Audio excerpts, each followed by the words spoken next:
All right, checking the chat one more time. We'll finish talking about cells today, and then segue from there to something that hopefully will be a little more approachable, because we're getting back into things that you can actually see. Some of these cell structures are things that you have seen way back in an early lab, way back in lab 2, I guess. And from there, we'll transition into looking at stuff that you can see out your own window.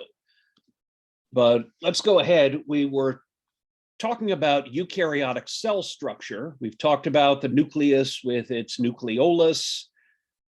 We talked about the endomembrane system, right? You can see up here, we've got the, there's that rough endoplasmic reticulum and smooth endoplasmic reticulum where structures get made. We've talked about the nucleus with its nucleolus. This word down here, chromatin, is just, that word down there, chromatin, is just a word for the DNA untangled and just making a big pile in the middle of the nucleus. There's a Golgi body. So we've talked about the endomembrane system and the way that proteins and other substances are processed within a cell. Eukaryotic cells also have mitochondria, and there's a mitochondrion right there. These are usually drawn as looking like kind of like sausages, although the actual shape is quite a bit more dynamic. And that's one in cross-section viewed with a transmission electron microscope. Surrounding it, by the way, this happens to be a lot more of that rough ER, all those membrane folds with ribosomes stuck to them. But this is the actual mitochondrion. It's got a double layer of membrane that surrounds it, and then a bunch of membrane folds in the inside. And there's a meme somewhere that riffs on the fact that mitochondria are the power plant of the cell. This is the example of the sort of useless thing you learn in biology as opposed to stuff you might actually use.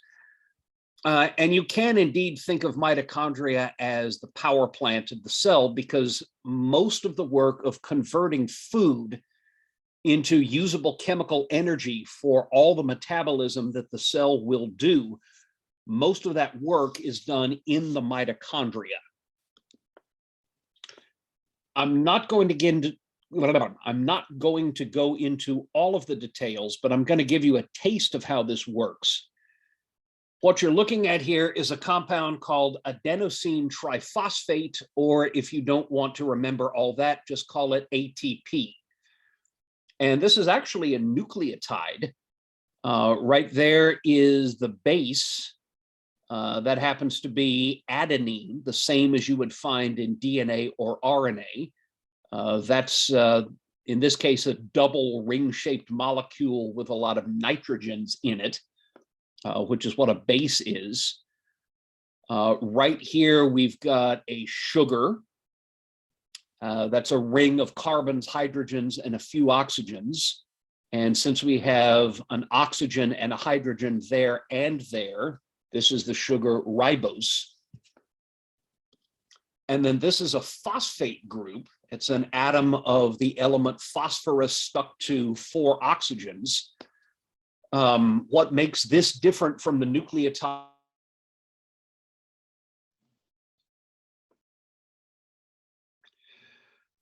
Okay, did I just cut out there?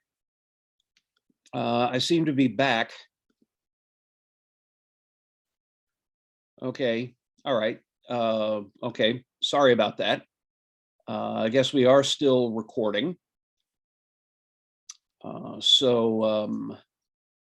Let me make sure I'm still sharing the slides.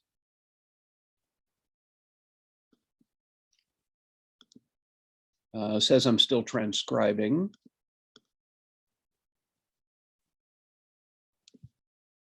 Okay, can everybody see the slides? Hang on.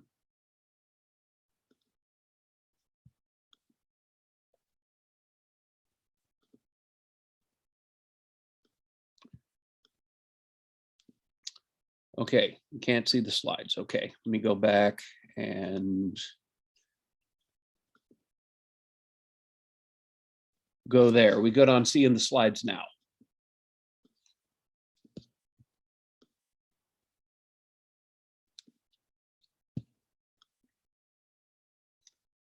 Check the chat. Okay, slides are back. Great. Let's go to full screen. Sorry about that little technical glitch. And here we are. And okay, we still seem to be recording. So where was I? So that's ATP. And again, it's a nucleotide. And the difference is that instead of just one phosphate group, it's actually got 3 that are stuck together in a little chain. And what's important is that these bonds right here that link a phosphorus with an oxygen happen to contain a lot of energy. And we said a while back that it takes energy to make a chemical bond, and energy is released when a chemical bond breaks. There happens to be a lot of energy that gets released every time you break one of these bonds between adjacent phosphate groups. So what ATP can do is give up one of these phosphate groups, which takes it from being ATP to ADP, adenosine diphosphate, and sticking the phosphate group onto another molecule.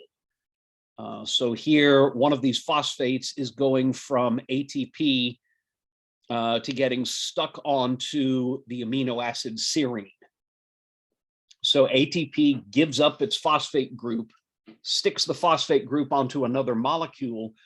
What that has the effect of doing is transferring energy to that other molecule. That molecule that's gotten the phosphate group stuck on it is energetically charged. That energy can enable the molecule that's got the phosphate to change shape or break up or otherwise do something that it would not normally do. So that breakdown of ATP into ADP transfers energy to make chemical reactions happen. So that phosphate group gives a little kick of energy to the molecule that receives it. One simple example is that you have 2 types of proteins in your muscles called actin and myosin, and they both take the shape of long, kind of ropey molecules that lie parallel to each other, side by side. When ATP gives up a phosphate to the protein myosin, myosin changes its shape just a little bit. And that change of shape enables myosin to slide past the actin 1 notch. The myosin goes ka-chunk and slides past the actin. And then the process repeats itself. And the effect of millions of fibers of myosin sliding past millions of fibers of actin is how your muscles get shorter. You burn lots of ATP, giving up its phosphate to myosin proteins every time you contract a muscle. Every one of us is doing it right now. Even if you're holding completely still, your heart is breaking down, I don't know, billions of ATP molecules per second, for all I know. Giving up phosphate groups to the myosin in your heart, enabling your muscles to get shorter. So ATP transfers a little boost of energy, which may cause a shape change or something else to the molecules that it acts on. The reason this matters is the amount of ATP that you break down to ADP would be equal to your own body weight if it all existed at one time. You know, you might burn, I don't know, 100, 150 pounds of ATP every day. But in fact, that doesn't happen. What happens is that every ADP molecule in your body gets turned back into ATP. So every AT molecule gives up a phosphate to provide energy for a chemical reaction, and then gets a phosphate back and cycles between ATP and ADP somewhere between 500 and 750 times every day. And that work of regenerating your ATP is all done in the mitochondria. Almost all done in the mitochondria. There is some of it that is not. Don't worry about that. We haven't got time to get into the beautiful and elaborate chemistry that lets mitochondria do that. This is a one-semester survey course, and there's not time for everything. But let's just say that mitochondria carry out most of the chemical reactions that extract energy from the food that you eat and use it to convert ADP back into ATP, which again can be broken down into ADP in order to transfer energy to the chemical reactions that your body needs to run. So ATP is your basic fuel, and the mitochondria keep regenerating this fuel for metabolism. If you had no mitochondria, you wouldn't live. Your lifespan, if I could snap my fingers and take your mitochondria away, your lifespan might be measured in seconds. That's how important they are.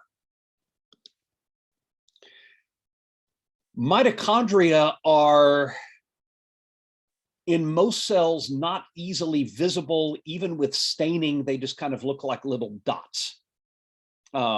Slightly bigger dots are shown here. This is a picture of Elodea, that water plant. And in the second lab, you all tore off leaves of Elodea. And within each one of these cells, you would have seen these green dots that would have been slowly circling around. These are chloroplasts, and this is where photosynthesis takes place. Photosynthesis is the way in which some cells can harness light energy from the sun and convert that light energy to chemical energy and build the larger molecules that the cell needs. This is how a plant can take carbon dioxide gas and water and reassemble them into molecules like glucose, and then even more complicated molecules like cellulose and basically everything else that they need. It's all done in the chloroplasts. Most animals don't have chloroplasts, although there is a really cool sea slug that's able to eat ocean plants and capture the chloroplasts and move them to its own cells. It's a neat little sea slug in the North Atlantic. You could collect these things in places like Maine. It's called Elysia chlorotica. But aside from cases like that, animals typically don't have chloroplasts. Finally, all of this complexity is held up and held in place by a network of proteins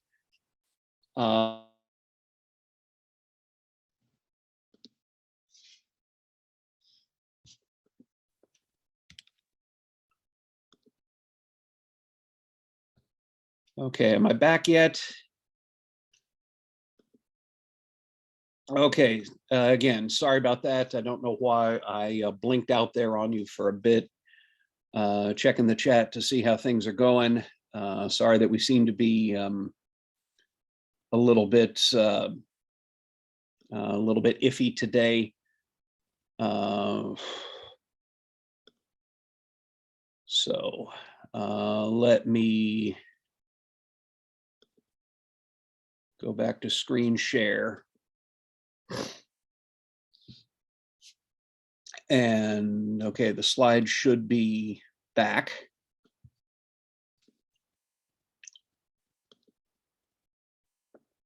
And let's go to full screen, and there we are. So there's a network of specialized proteins that make up what are called microtubules and microfilaments. They support the cell. They may hold organelles in place. In cells that can move independently, they allow the cell to move, and that's collectively called the cytoskeleton. These are some cells that have been photographed with a special type of microscopy called fluorescence microscopy. The nuclei are shown here in yellow.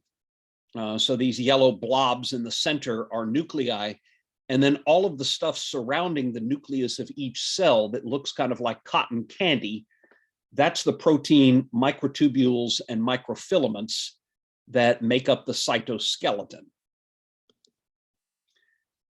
The very last thing is there are some eukaryotic cells that have hair-like structures sticking out of the cell that lash back and forth. They beat. And in some cases, they might enable the cell to swim. Some of the protists that you might have seen in lab 2 would have had these. Or in other cases, like these cells from the inside of a human trachea, a human windpipe, the cilia don't, or these hair-like structures don't move the cells. They push mucus to go past the cells. So these can either push the cell through a fluid or push a fluid past the cell. If they're long, we call them flagella. If they're short, we call them cilia, but they have the same basic structure. There's no real difference between cilia and flagella. I'm not going to go into what that structure is. This is all you really need to know for our purposes.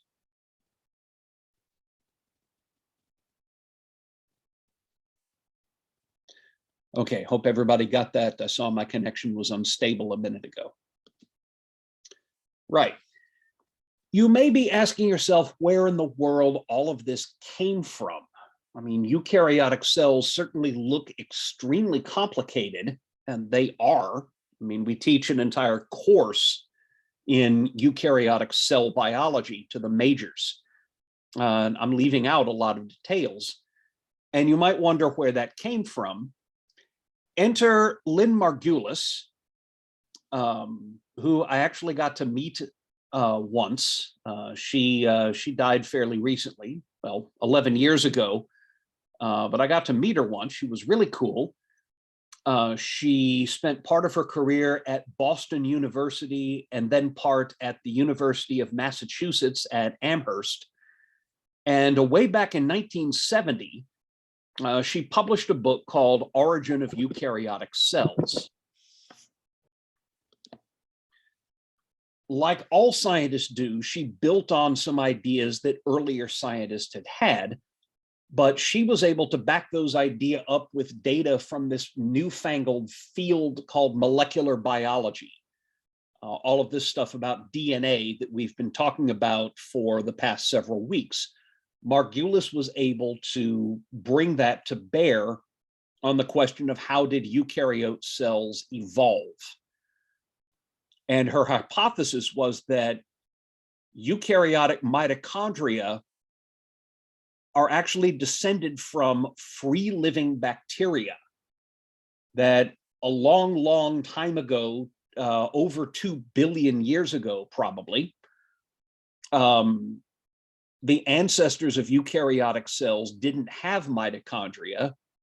They used a much less efficient process for gaining ATP.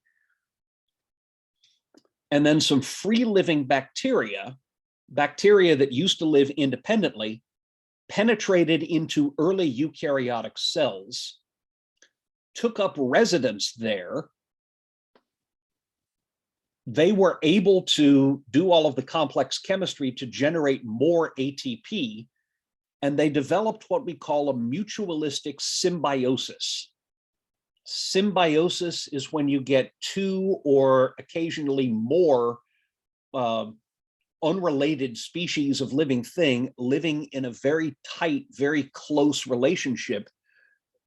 Mutualism is what you call it when the relationship is beneficial to both partners.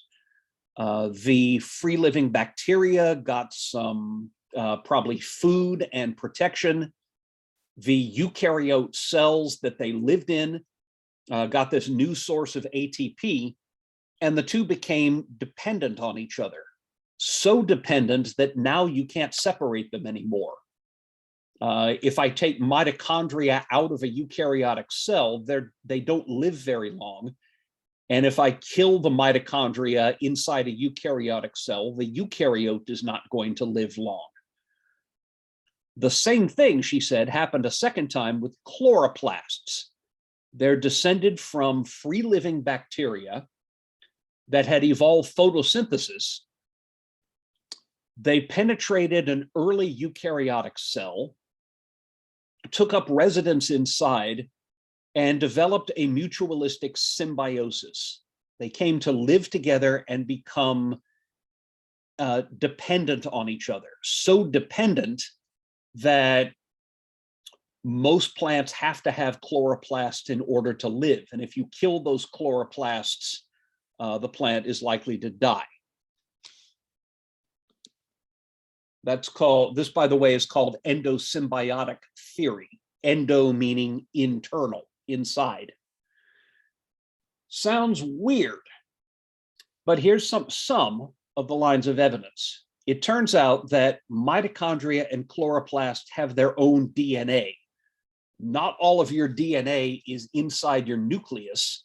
Every mitochondrion in every one of your cells has a little bit of DNA of its own.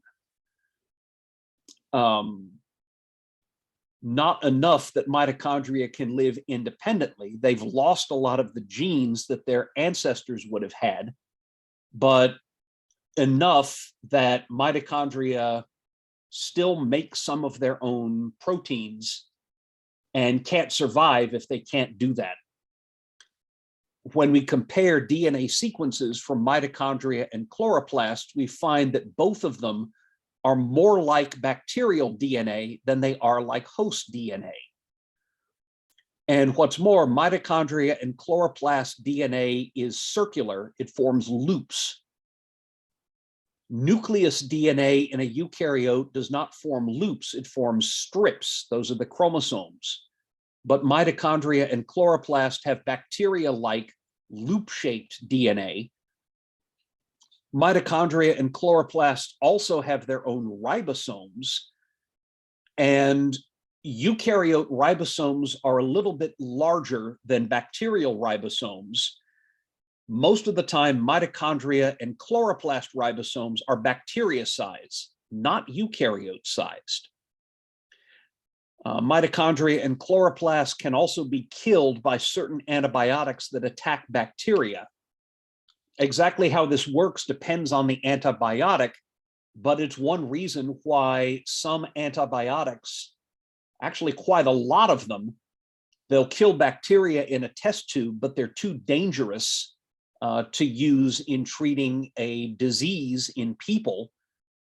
And the reason why many antibiotics that are discovered are never used medicinally because they're too dangerous to do it is because they kill mitochondria. And you can't live without your mitochondria. And if a eukaryote cell loses its mitochondria or chloroplasts, it can't replace them. That's a map of some mitochondrial DNA. Don't worry about all the abbreviations and such. Each one of these colored zones is represents a different gene. So you have multiple genes on a piece of DNA, and that DNA is arranged in a loop like bacterial DNA. This is not enough to live independently, but it's enough that a eukaryotic cell can't replace missing mitochondria. If we do remember cladograms, we've talked about those ever since week 5. And this is a cladogram based on DNA sequences. These box right here that's outlined in light blue represent mitochondrial DNA from 3 different eukaryotes. I think they're all protists. We don't have to worry about what they are, but that's eukaryotic mitochondrial DNA. And they share significant similarities, enough that we can infer they came from a common ancestor, with this group outlined in pink of bacteria, specifically a type of bacteria called rickettsias. Rickettsias cause things like, there's a disease you can get from ticks called Rocky Mountain spotted fever that's caused by a rickettsia. Another disease that people don't get so much now, but that you'll see described in literature is called typhus, that's caused by a rickettsia. So mitochondria and one type of bacteria share a common ancestor based on similarities in their DNA sequences, and both are related to, all of these up here are other types of bacteria. These are all species of other varieties of bacteria. We don't really need to get into what they are. One more line of evidence. Here's a mitochondrion again. And mitochondria and chloroplast are both surrounded by a double layer of membrane. You can see it up here. There's an inner membrane surrounding this mitochondrion and an outer layer of membrane surrounding it, like a double-walled balloon. Why should it be a double membrane? That makes sense if you assume that at one time eukaryotes didn't have mitochondria or chloroplast. It's the same for both. And then a mitochondrion or a bacterium that was an ancestor to mitochondria or chloroplasts got engulfed by a host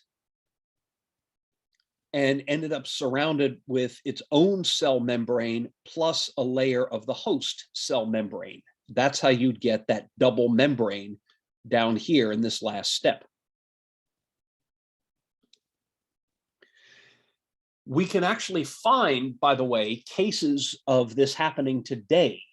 In fact, a chap at the University of Tennessee named Kwang John was able to grow bacteria and protists together and get the bacteria to penetrate into the protists. And within about 5 years, they developed one of these mutualistic symbioses. So we can actually do some experiments that show, at least in outline, how this could have happened in the past. You know, it's not impossible because we can make it happen today. And this kind of tight relationship between two or sometimes more distantly related species is called symbiosis. This is another example. On the right, that is living coral. It's a type called brain coral. And coral builds these stony, rocky skeletons that you might have seen, but it's built by living tissue. And in this coral, the living tissue is a kind of yellow-green. All of that yellow-green wrinkly stuff over here is living coral tissue on top of the skeleton, you know, the big stony bit that the coral is growing. Living coral tissue looks green because inside the coral tissue, under a microscope, you can see single-celled algae, single-celled protists that do photosynthesis. These live inside the coral tissue. They carry out photosynthesis. They absorb solar energy and use that to build complex molecules. They get protection and certain nutrients from the coral that they're in, and the coral harvests them for food. Each is dependent on the other. Neither one can live very well without the other. One of the things you might see on the news is that in areas where coral reefs are being stressed, corals sometimes undergo what's called bleaching. That's a reaction where they expel their symbionts, and it doesn't immediately kill the coral, but it's very dangerous. It means the coral is highly stressed and is pretty likely to die. So the corals can't do very well without their symbionts, and the symbionts can't live without the coral. That's a symbiosis.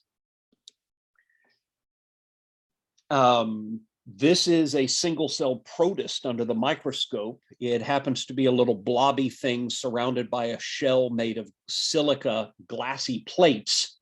It's called Pollinella. And inside the cell, there's this thing that looks like a green sausage. That is a photosynthetic bacterium. Belongs to a group called the cyanobacteria, and those carry out photosynthesis. And Pollinella, the protist, can't live without the bacterium inside, and the bacterium doesn't do very well unless it can live inside the protist. And that gives us some insight into what the earliest eukaryotes would have been like. There are living things today that depend on symbioses with bacteria like this. This is not the common ancestor of all plants, but it gives us some idea of what that common ancestor might have looked like. To be more specific, that type of symbiosis is called mutualism, in which each partner depends on the other. Way back when we were talking about evolution, one of the points that I wanted to make was that evolution was not what people think of when they think of the phrase survival of the fittest. I hate the phrase survival of the fittest, partly because Darwin didn't say it. That was coined by a really boring philosopher named Herbert Spencer, but also because it gives people the wrong idea. People tend to think that evolution is all about survival of the meanest, that it's all about the savage great white shark winning the struggle for existence by savagely killing and eating the helpless guppy, or whatever it might be, or whatever is on Shark Week, or whatever you like watching on Animal Planet. I'm not saying that doesn't happen, but that's really not the only thing that's important. There are lots and lots and lots and lots of times when the winners in the struggle for existence, the organisms that are best suited to pass their genes on, are not the meanest or the most savage or the big worst killers, but the best cooperators. Just like in business, in business, you don't always make your business successful by crushing your competitors. Sometimes it's better to make alliances and cut deals and work things out that way. And sometimes the best collaborator is going to do a lot better in business than the most ruthless competitor. Very often that's the case. It's the same thing in the living world as well. Here's an example of mutualism that you could see in your backyard if you've got some flowers. That's a bee sipping nectar and pollen from a flower. The bee, of course, gets food. The nectar will be taken back to the hive and turned into honey, which the bees feed on to survive the winter. The pollen that the bee is taking is also going to get eaten. But the flower benefits because the bee spreads some of the pollen from one flower to the next. And that's how flowers have sex. Flowers reproduce sexually. Flowers can't meet partners by, going to bars or, advertising on Tinder or, however it is that people do. Flowers are rooted, they're kind of stuck there, and pollen contains their sperm. And to get that sperm from one plant to the next plant, Many are dependent on insects like honeybees to carry that pollen from one flower to the next. So these flowers would not make seeds and they wouldn't reproduce if it wasn't for the bees. Each is dependent on the other. Each benefits by the presence of the other. And when both partners benefit, we call that mutualism. There's a honeybee that's completely covered in pollen. Each one of those little yellow balls sticking to the honeybee's hairs is a grain of pollen. And when transferred to the female parts of another flower, that pollen will grow a little tube, send its sperm down to fertilize the egg inside the flower, and that egg will grow into an embryo and ultimately form a seed, which will grow into a new plant. And it's the circle of life. Right. Honeybees are not the only pollinators. This is a tropical fruit bat chomping away at a nice, tasty tropical flower and getting his face completely smeared with pollen. In tropical countries, large fruit-eating and flower-eating bats like this one are the ones that pollinate many plants, including mangoes, guavas, agave, the stuff they make tequila out of, and the tropical orchids whose seed pods are called vanilla beans and that we extract the flavoring vanilla from. There are hummingbirds that pollinate plants. There are butterflies and moths that can do it. There are even flies that pollinate plants. Fly-pollinated plants often are dark red and smell like rotten meat because they have to attract flies in order to get their pollen spread. So that's a type of mutualism that you find everywhere. Another one that you can see on an awful lot of the trees around here are these crusty growths on tree bark and old stones and stone walls and things like that that are called lichens. And a lichen is not actually a plant. A lichen is a mutualistic symbiosis between a fungus. Actually, we now know, we just found this out a few years ago, that it's two fungi growing together with a photosynthetic protist. The fungi get nutrients from the protists. The protists get protection from the fungi, and you get a life form that doesn't look like either the fungus or the protist when they grow separately, and can live in some very tough environments that none of the partners could survive in on their own. So every time you see one of these crusty greenish gray or sometimes orange growths on a tree trunk, there's a lot of them on campus, for example, or on an old stone wall or something like that, you're looking at a mutualistic symbiosis. I mentioned this a long time ago, but I'll say it again.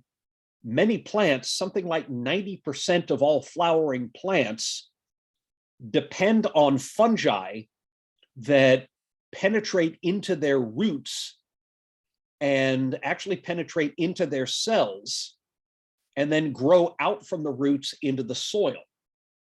It's kind of like a plant getting athlete's foot, except in this case, the plant depends on the fungi to be healthy because the fungi provide the plant with certain minerals. This is a slice through a plant root. The fungi are stained darker blue. So like right up there, you can see that's a hypha. Remember, we talked about this. You're going to be tested on it soon. There's some more hyphae. This particular fungus tends to make these blobs inside cells.